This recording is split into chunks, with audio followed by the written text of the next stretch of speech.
সুপ্রিয় শিক্ষার্থীবৃন্দ, তোমরা সবাই কেমন আছো? ভালো আছি।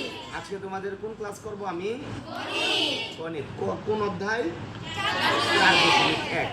আমরা 4.1 বীজগণিত থেকে কিছু জিনিস বুঝবো, কি বুঝাই, ঠিক আছে, কোনটা দ্বারা কি বুঝাই তা নিয়ে আমরা আলোচনা করতেছি।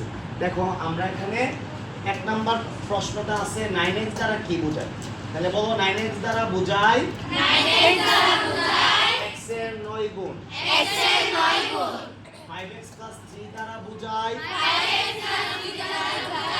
x এর 5 গুণের সাথে 3 যোগ। 3a + 4b দ্বারা বোঝায় এর 3 গুণের সাথে b এর 4 গুণের যোগ।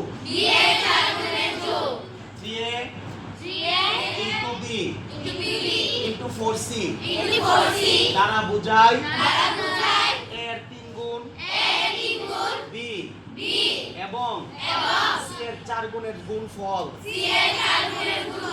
4x + 5y/2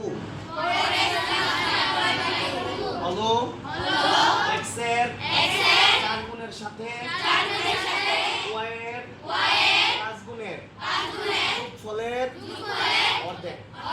ধন্যবাদ।